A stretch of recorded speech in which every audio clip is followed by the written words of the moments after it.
Good morning, students. Myself, Ruby Mangla. I'm Assistant Professor of Commerce. I'm from Government PG College for Women, Sector 14, Panchkula. Through this video, we are going to cover chapter of business law, and the name of the chapter is implied or quasi contracts.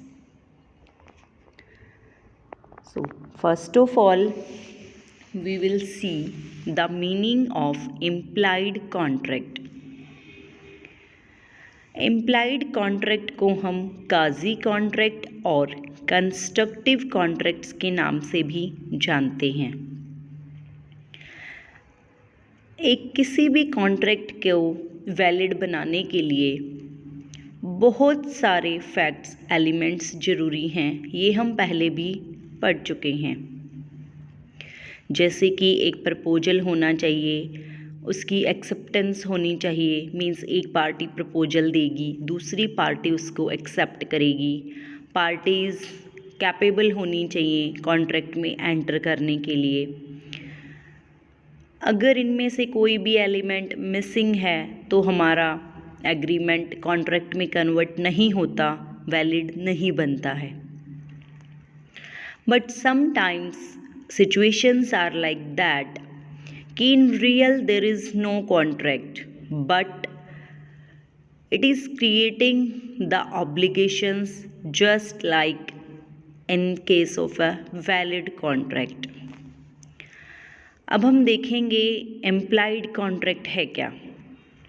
Implied contract is a transaction in which there is no contract between the parties। एक ऐसी transaction है, एक ऐसा system है जहाँ पे actual में parties ने कोई कॉन्ट्रैक्ट में एंटर नहीं किया है, but the law is creating certain rights and obligations between them which are similar to those as created by a contract. Means जब एक्चुअल में पार्टीज़ के बीच में कोई कॉन्ट्रैक्ट नहीं हुआ है बट लॉ ने कुछ इस तरह के राइट्स और ऑब्लिगेशंस क्रिएट किए हैं जिससे कि इस तरह से लगता है कि ये वही तरह के राइट्स और ऑब्लिगेशंस हैं जो कि एक कॉन्ट्रैक्ट में क्रिएट होते हैं। मींस जब दो पार्टीज़ अपनी मर्जी से कॉन्ट्रैक्ट में जब एंटर करती हैं तो कुछ राइट्स और ऑब्लिगेशंस क्रिएट होते हैं, बट यहाँ पे in case of quasi contract, implied contract, there is no contract at all between the parties, but law of the land is creating the relationships between the parties which is similar to those as it is created by a contract।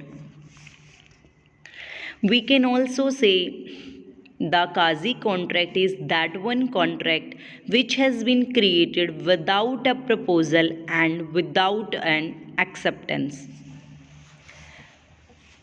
Example देखिए, मान लीजिए gas company है, gas company ने एक gas cylinder deliver करना था mister A को, but by mistake जो गैस सिलेंडर है वो डिलीवर हो गया है बी को। बी ने उस सिलेंडर को ले लिया है और यूज़ भी कर लिया है। अब इस केस में एक्चुअल में तो बी ने कोई गैस सिलेंडर बुक नहीं किया था, डिलीवरी भी उसके पास नहीं आनी थी, बट सिचुएशंस ऐसी हो गई हैं कि सिलेंडर बाय मिस्टेक बी के पास डिलीवर हो गया और उसने यूज़ कर लिया। अब इस केस में गैस कंपनी के पास एक राइट है कि गैस सिलेंडर की पेमेंट वो बी से वसूल कर सकता है। तो यहाँ पे जो रिलेशनशिप या ट्रांजैक्शन हुई है बी और गैस सिलेंडर के बीच में, it is just like a transaction which has been created by the law of the land, because this transaction is not created because of the agreement between the parties, it is created because of the situation, because of the circumstances, and law considers it as implied contract। Now we will study some features of implied contracts to know better implied contract। What are the features? Implied contract is not made by the desire of the parties. ये अभी मैंने आपको बताया कि implied contract के case में जो contract create होता है वो पार्टीज़ की अपनी मर्जी से नहीं हो रहा। मीन्स एक पार्टी अपनी मर्जी से प्रपोजल नहीं दे रही है, दूसरी पार्टी उसको एक्सेप्ट नहीं कर रही है। ए ने बी को नहीं बोला कि मैं तुम्हें घड़ी सेल करना चाह रहा हूँ, बी ने उसको एक्सेप्ट नहीं किया कि मैं रेडी हूँ बाय करने के लिए।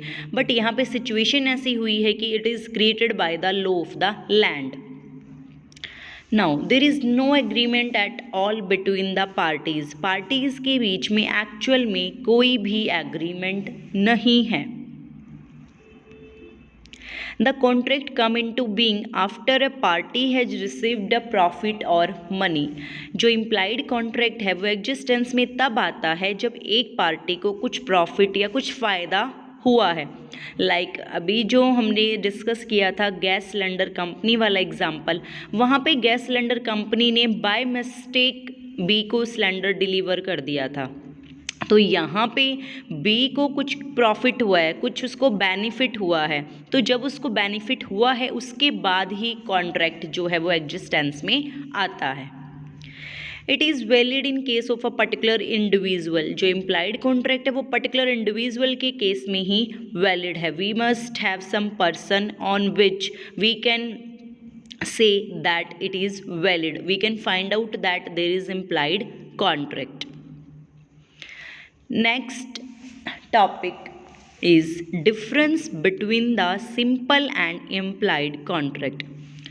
कि नॉर्मल कॉन्ट्रैक्ट है एक तरफ, हमारे पास इम्प्लाइड और we can say quasi contract है। अब दोनों में मेन डिफरेंस क्या है? जो नॉर्मल कॉन्ट्रैक्ट है, सिंपल कॉन्ट्रैक्ट है, वो पार्टीज़ की अपनी मर्जी से बनता है। पार्टीज़ अपनी इच्छा से उस कॉन्ट्रैक्ट में एंटर करती हैं। ए बी को बोलता है कि I want to sell you my watch and B says that I am ready to buy the watch at this one price. तो यहाँ पे ए और बी जब कॉन्ट्रैक्ट में एंटर करते हैं तो वो अपनी मर्जी से, अपनी इच्छा से एंटर कर रहे हैं।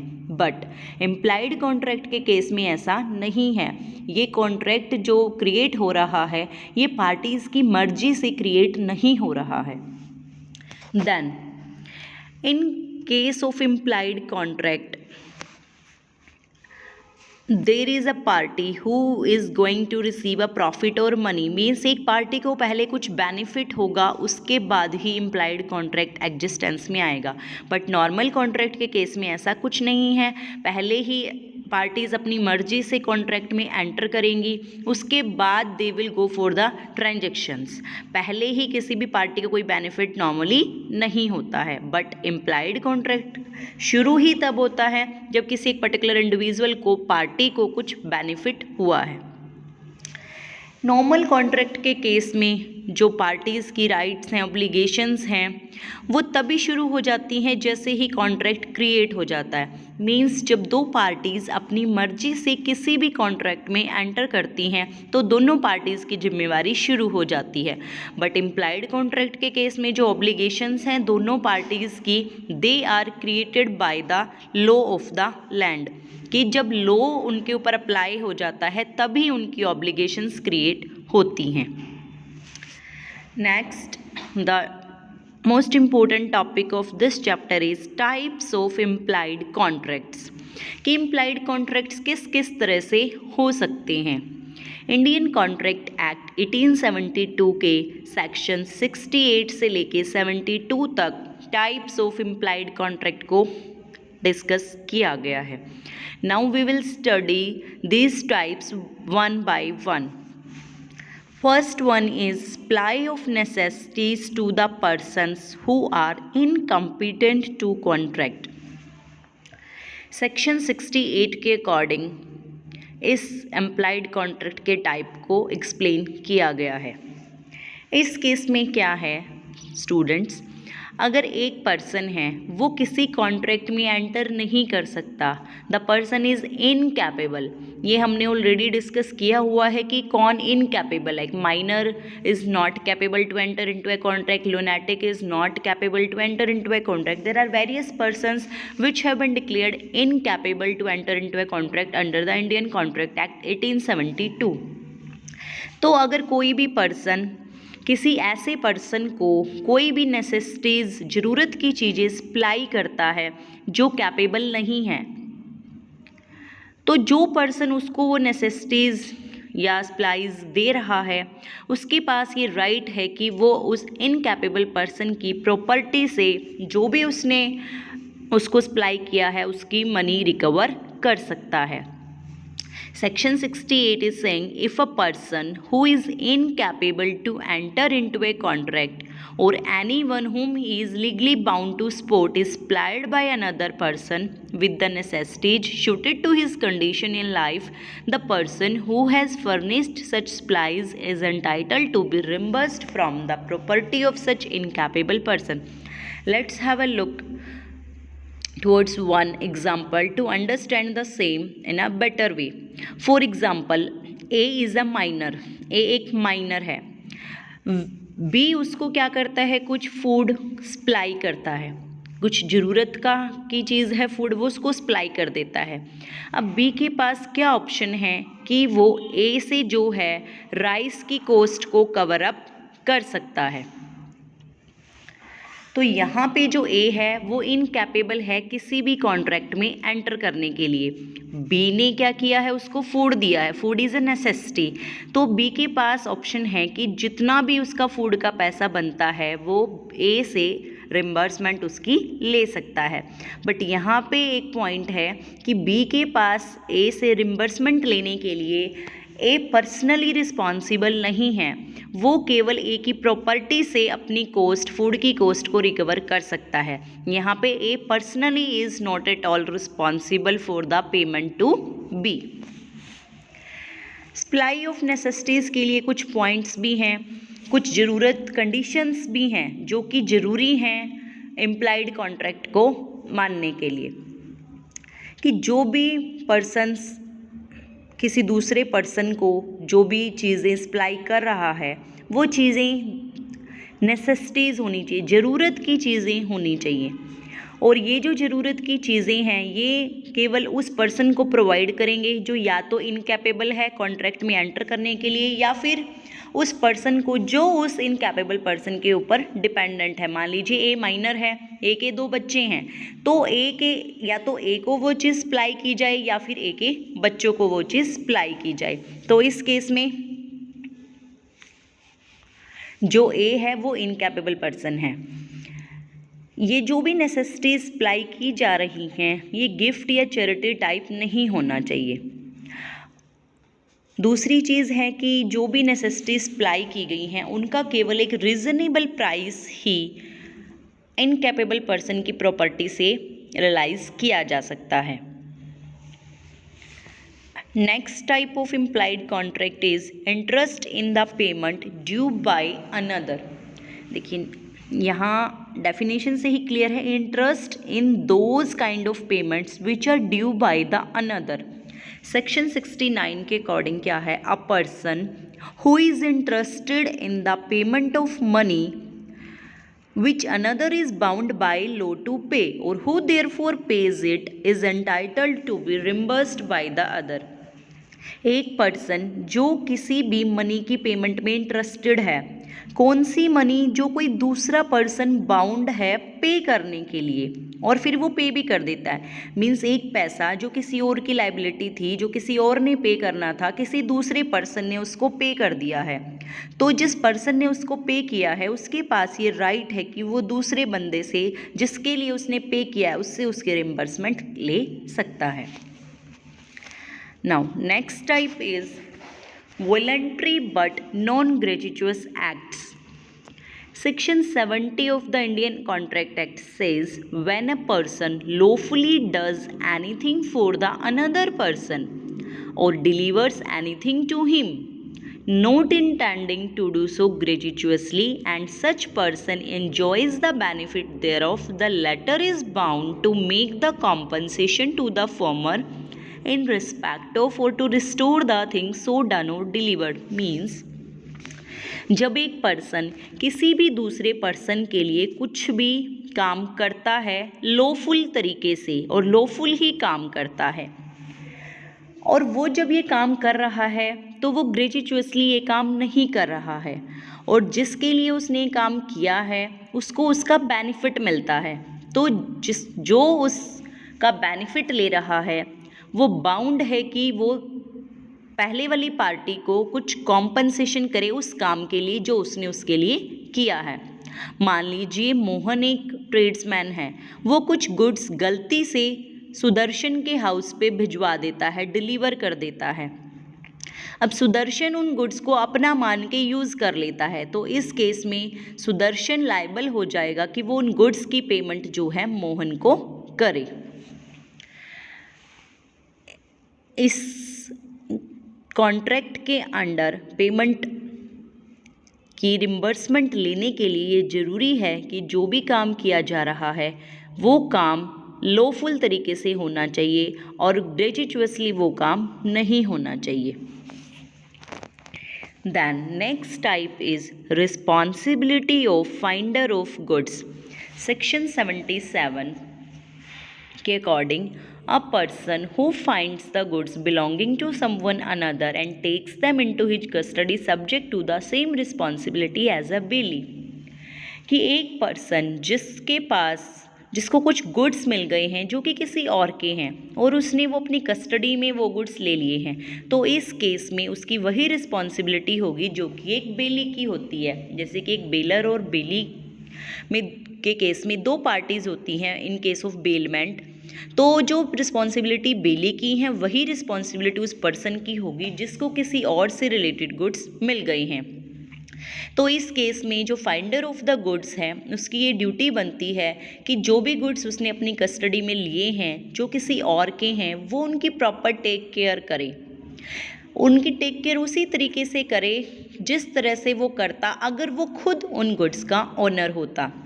उसको ये भी ट्राई करना चाहिए कि वो गुड्स के ऑनर को फाइंड आउट करे, ट्रेस करे, जिसके गुड्स एक्चुअली हैं उसको फाइंड आउट करे और जब वो उसको मिल जाता है तो वो गुड्स उसको वापस करे, रिटर्न भी कर दे। इन केस उसको जब गुड्स मिले उसने अपनी कस्टडी में लिए तो उसने अगर उस पर कुछ खर्चा किया है, उसकी मेंटेनेंस पे कुछ खर्चा किया है, तो उसके पास ये राइट है कि वो उस खर्चे के रिम्बर्समेंट उस एक्चुअल ऑनर से ले सकता है जिसके वो गुड्स हैं। जब तक फाइंडर ऑफ द गुड्स को ऑनर नहीं मिल जाता, राइट ऑफ पोजेशन गुड्स के रखने का राइट जो है वो फाइंडर के पास ही रहेगा। In case finder of the goods ने कुछ खर्चा किया है गुड्स की मेंटेनेंस पे और उसको ऑनर ऑफ द गुड्स मिल गया है, जिसकी एक्चुअल में गुड्स हैं वो उसको मिल गया है, बट अगर ऑनर ऑफ द गुड्स उसको वो खर्चा नहीं देता जो उसने उस गुड्स की मेंटेनेंस पे किया है, तो इस केस में फाइंडर के पास ये राइट है कि वो गुड्स को हैंड ओवर करने से, रिटर्न करने से ओनर को मना कर सकता है, बट वो ओनर को शू नहीं कर सकता रिम्बर्समेंट के लिए। मीन्स अगर ओनर खर्चा देने से मना करे जो भी फाइंडर ने किया है तो फाइंडर के पास ये राइट है कि वो गुड्स हैंड ओवर ना करे एक्चुअल ऑनर को, बट वो शू नहीं कर सकता, केस नहीं कर सकता ऑनर के अगेंस्ट उन एक्सपेंसेस की रिम्बर्समेंट के लिए। तो यहाँ पे जो कॉन्ट्रैक्ट क्रिएट हुआ है फाइंडर के बीच में और ऑनर के बीच में वो इस तरह से है जैसे कि एक कॉन्ट्रैक्ट में होता है। सो ये हमारा इम्प्लाइड कॉन्ट्रैक्ट बन जाता है। Next type is payment of money or delivery of goods by mistake or under coercion. Section 72 के according, a person to whom money has been paid or anything delivered by mistake or under coercion must repay or return it to the person who has paid it by mistake or under coercion। एक person है जिसको कुछ पैसा या कोई भी चीज़ deliver हो गई है बाय मिस्टेक या दबाव, अंडर कॉर्जियन या मिस्टेक, दोनों में से किसी भी रीजन से अगर किसी पर्सन को कोई बेनिफिट हुआ है, कोई चीज़ डिलीवर हो गई है, तो उस पर्सन की ये रिस्पॉन्सिबिलिटी बनती है कि वो उस पर्सन को वो वापस करे, रिटर्न करे जिसने उसको बाय मिस्टेक या अंडर कॉर्जियन वो चीज़ पे की है। मान लीजिए ए और बी हैं, ज्वाइंटली दोनों को मिलके सी को 10,000 रुपये देने हैं। ए अकेला ही क्या करता है, सारी की सारी पेमेंट सी को कर देता है without the knowledge of B. A और बी ने मिलके 10,000 रुपये सी को देने थे, ए ने अकेले ही 10 के 10,000 रुपये सी को दे दिए बी की नॉलेज के बिना। अब इसके बाद बी ने फिर से 10,000 रुपये सी को दे दिए अमाउंट क्लियर करने के लिए। तो ए और बी दोनों ने अलग अलग से 10-10 हज़ार रुपये सी को दे दिए हैं। तो यहाँ पे जो गलती हुई है, तो इस केस में सी को जो एक्स्ट्रा 10,000 रुपये मिले हैं उसकी ये रिस्पॉन्सिबिलिटी है, वो लॉफुली बाउंड है कि वो जो अमाउंट है वो वापस कर दे बी को 10,000 रुपये जो उसको एक्स्ट्रा मिले हैं। So these are the different kinds of implied contract. Thank you students for watching and listening.